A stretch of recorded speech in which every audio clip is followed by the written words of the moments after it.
പക്ഷേ അയൽക്കൂട്ടക്കാർ വരുമ്പോൾ ഞാൻ എന്തോ പറയും. അവർ റിസൾട്ട് അന്വേഷിച്ചായിരിക്കും ഇങ്ങോട്ട് വരുന്നത്. ഞാനപ്പോൾ എന്തോ പറയും. അമ്മയ്ക്ക് ഇപ്പം എന്തോ പ്രശ്നം? റിസൾട്ട് അന്വേഷിച്ച് ആരും ഇങ്ങോട്ട് വരരുത്, അതല്ലേ ഉള്ളൂ. അതിനുള്ള പണിയൊക്കെ എൻ്റെ ഉണ്ട്. ഇവളിത് എവിടെ പോയതാ പേപ്പറും പേനയൊക്കെ ആയിട്ട്?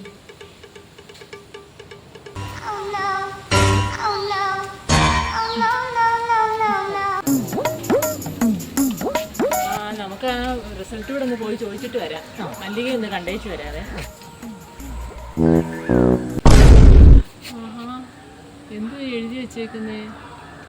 എൻ്റെ റിസൾട്ട് അന്വേഷിച്ച് ആരും ഇങ്ങോട്ട് വരണ്ട.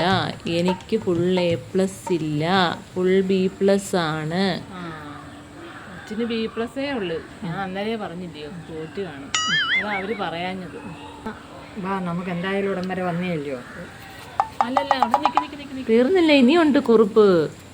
ഇതറിഞ്ഞിട്ടും കുറ്റപ്പെടുത്താനും സമാധാനിപ്പിക്കാനും വരണം എന്നുള്ള നല്ലവരായ നാട്ടുകാർക്ക് വേണ്ടി നിങ്ങൾ വരുമ്പോൾ നിങ്ങളുടെ SSLC+2 റിസൾട്ടിൻ്റെ ഓരോ കോപ്പി കൂടി കൊണ്ടുവരേണ്ടതാണ്. ഒറിജിനൽ നിർബന്ധമില്ല. അത് നല്ല പരിപാടിയായിരുന്നു. നമുക്കും പോകണ്ട. നമുക്കൊരു കാര്യം ചെയ്യാം. റിസൾട്ട് അറിഞ്ഞല്ലോ. നമുക്ക് വിമലയുടെ വീട്ടിലോട്ട് പോകാം. ആ കൊച്ചിന് ഫുൾ A+ ഉണ്ട്. B+ കിട്ടിയതിൻ്റെയൊക്കെ നമ്മളെന്തിനാ നോക്കുന്നത്? വാ.